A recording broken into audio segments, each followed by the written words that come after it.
Ravi, a nona pergunta não pode também deixar de estar baseada onde? Nas aspas. Então eu abro aspas de novo. Mm.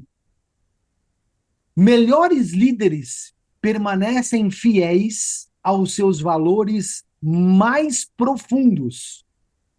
Eles lideram sua própria vida e os outros o seguem.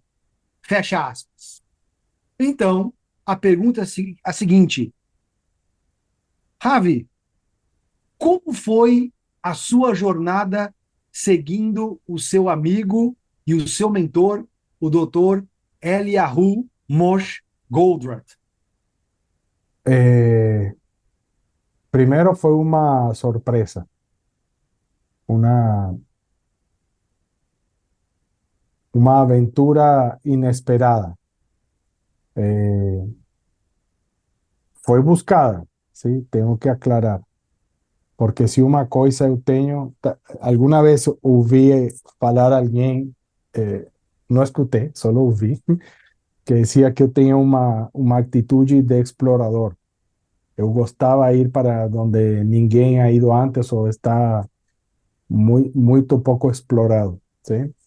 Y tengo esa necesidad de estar buscando algunas cosas diferentes o nuevas. Eh, Primero, para mí, el impacto principal inicial fue al leer un libro, a Meta. Eh, Siempre que alguien me pregunta cómo fue que encontré a un tema de teoría de restricción, siempre pues cuento más o menos ya a historias más o menos igual, porque es esa caricatura ahí de lo que fue, pero fue así, o sea, en unas ferias, pues tenía el libro lá y el libro andaba viajando conmigo para todas partes y estaba lá, estaba lá, estaba lá. Y nuevamente a disciplina y todas esas cosas, yo falei, no, esto tengo que leer, tengo que fechar esta parte, no, no soy así, yo trato de completar mis compromisos y tarefas conmigo mismo y con los demás. Entonces pegué un libro a noche, empecé a leer y dieron 6, 7 de la mañana del día siguiente y ya había concluido un libro. Pero era un libro donde concluí un libro y lo único que tenía en la cabeza en ese momento era una explosión de ideas, de pensamientos, de entusiasmo, de raiva por las cosas que no me había dado cuenta, ¿sí? Eso como el primer detalle. Y yo decidí que yo tenía que conocer a ese señor, ¿sí? Que yo tenía que saber más de eso. Ahí había algo, yo no sabía qué era, había entendido a mitad, pero tenía que, y eso fue lo que fiz, ¿sí? Conheci a ele primeiro como o dono do conhecimento e a pessoa que havia escrito o livro. Lembro que o primeiro evento que eu fui lá para conhecer a ele e entender que era esta teoria de restrições, não entendi nada. O sea, fui, paguei dinheiro, viajei, estuve no hotel, nas conferências, falei com todo mundo e não entendi nada. Entonces tenía mucha frustración por una parte, pero ya sabía que había una base para estudiar. O sea, listo, esto no es tan fácil como acreditaba, entonces voy a tener que investir tiempo. Después, eh, a otra etapa tal vez que fue importante es que a pesar de que Eli era, obviamente tenía un aura, ¿sí? Que era cultivada por todas las personas que estaban en teoría de restricción, estando fuera, pues venía de la empresa a aprender como alguien que no está dentro de un círculo cercano. Había esa aura como él y un gurú, ¿sí? Una persona de extrema inteligencia, súper capaz, sin duda, y que inventó una forma de trabajar, una teoría, una serie de principios, herramientas, aplicaciones. Pero oye, cuando se empieza a leer los libros y va y aprende, aprende, aprende, o lee, lee, lee y lembra, porque no aprende, hasta que no empieza a hacer. Eh, una cosa que de las primeras cosas que me impactó fue en alguna reunión, alguna conferencia, eh, pues como todo mundo, uno quiere ir a ouvir a la persona ahí ya fuera do cenário, y coincidimos por alguna razón. Él estaba sentado lá tomando un café y yo estaba sentado lá. Y empezamos a conversar. Y yo empecé a preguntar cosas como para decir, para tratar de entender cómo aprovechar su conocimiento, aplicarlo a mi trabajo. Y falamos y falamos y falamos y fue preguntando cosas y me hizo ver algunos errores que yo tenía conceptuales, eh, y fiqué como entusiasmado que era una persona absolutamente accessível. O sea, estava lá e ele gostava de falar com a gente, sabe? Eu, gente, a gente em geral, as pessoas, sim? Eso me sorprendió. Una persona con esa velocidad mental que fuera tan tranquilo, ¿sabes?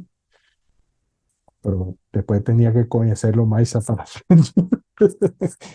eh, a tercer aspecto que para mí fue importante, fue cuando varias veces ya nos habíamos visto en eventos y algunas situaciones y tuve oportunidad de una conversa mucho más íntima, ¿sí? Estábamos en una conferencia de teoría de restricciones para educación que estaba siendo feita en Estados Unidos, y en ese momento estaba tratando de contribuir para pegar ese conocimiento de herramientas de raciocinio y tracer para hacer algún programa con la empresa y ayudar a escuelas, profesores, niños, lo que normalmente se hacía con esa iniciativa.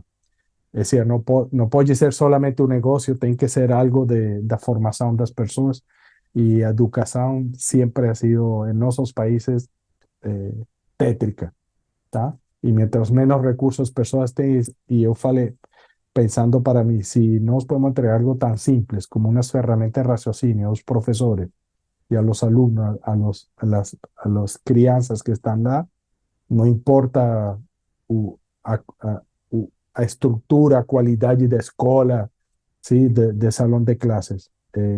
Ten algo que era una especie de piada, así como Eli decía que él no quiso publicar a Meta en Japón, sino 10 años después, para que los japoneses no nos alcanzaran tan pronto, dar un espacio de tiempo para no perder a ventaja.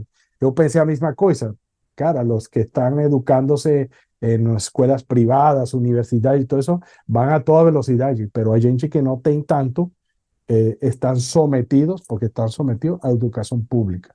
Entonces, lo que yo puedo hacer es colocar esas herramientas lá, es que se dos caras ahí de escuelas privadas, para por lo menos fechar ese gap de aquí, ¿sí? Para mí no es esto, es esto, ¿ya?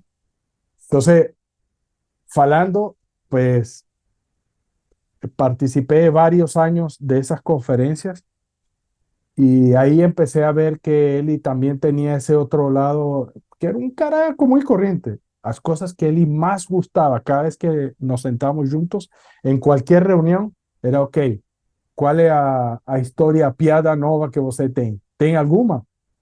El sentido del humor. Él gustaba de ese tipo de esas piadas que tienen cosas mentales, ¿cierto? Él le gostava muito. Até sempre traía 2 ou 3 novos e era falando. E eu lembro muito, muito, porque um cara muito gostoso falar é Alejandro Fernández de Colômbia, que estuvo na Goldrat School. É um cara muito bom sentido do humor, muito engraçado, sim? Então, sempre que estava ele lá, então ele dizia, onde está Alejandro? Onde está Alejandro? Necesitamos falar. E era para as últimas piadas do momento, tá? Entonces, ese ángulo era muy legal. Y en esa oportunidad, yo lembro una vez que él estaba desenvolviendo junto con Rami y con Alfredo Romero, los Insights, estas animaciones para enseñar operaciones, distribución, finanzas, y indicadores y gestión de proyectos. Y entonces, pues, yo estaba lá y había una persona más que Rocco, que es un gran hermano de Estados Unidos. Estábamos, nós dois, pues estamos como en ese ambiente familiar. Yo lembro que estaba mi filha lá, yo llevé a mi filha, a Estefanía, y él fue lá olhou assim, estavam professores, professoras, alunos, estava todo mundo falando coisas, te foi a buscar a Rocco e eu, venga, vamos. Y escapamos por la izquierda, ¿no? Entonces fuimos a la sala donde estaba él y decía, no, que quiero mostrar esto y vamos a revisar un insight. Y lembro que era de proyectos. Y entonces, claro, esa tensión de que yo no sabía si quería verificar si yo sabía de proyectos o si un insight estaba bien. Esa dualidad ahí. Y con Rocco nos miramos y y ahora, ¿qué entendieron? ¿Esto está bien? ¿Y cuál es la respuesta? Y así, o sea, las horas pasaron, no sé cuánto tiempo estuvimos lá, ellos que sí, en mi familia, que sí, a reuniones, todo, estuvimos ahí con él y hasta que nos votó y ya yo, ya, estoy cansado, quiero descansar. Entonces, ese fue como otra experiencia interesante. Y después, las últimas interacciones con él y que fueron maravillosas fue, tuve oportunidad de más o menos como de 2 años de viajar mucho por la región, desde México hasta Brasil, Argentina, Chile, de hacer los tours de marketing con él. Y eso era casi un mes entero, por no decir más tiempo, viajando juntos. Inacreditable, inacreditable. Las conversaciones, eh, discusiones, los feedback que siempre pedía sobre los eventos, las reuniones, que aconteció, que eu fiz bem, que você acredita, que hubiera feito diferente. Y ahora que vamos a hacer, que dijeron que sí. De todo eso, ¿sí? Y él siempre estaba tratando de encontrar esa fórmula para acelerar los procesos, ¿sí? Que las personas fueran persuadidas mejor, que acreditaran en lo que se podía hacer. eh, y en ese sentido tenía mucha paciencia porque iba con las personas, era muy respetuoso, pero también tenía muy poca paciencia con nos de decir, cara, pero es que tenemos que hacer, tenemos todo, tenemos que ir. Tenía, acredito, mucha fome de transformar el mundo. Esa era a dualidade do ele que eu vi. Então, era a ocasião de aprender e novamente, e para mim, para fechar esto, porque estou falando muita coisa, ¿sí? Eh, para fechar, lembro que, y esto acontecía tanto en los momentos de euforia, cuando las cosas iban increíblemente bien, también como de shock, porque las cosas no estaban saliendo todo bien que desejábamos. Ele falou de muitas vezes a mesma coisa e, sobretudo, o grupo que estamos aí lá de diretores dizia: em minha vida he feito muitas coisas, unas bem, outras terrivelmente mal, pero uma coisa sempre he tenido claro, que eu não vou a sacrificar a ninguém por mi meta da vida, pero não vou a sacrificar mi meta da vida por ninguém.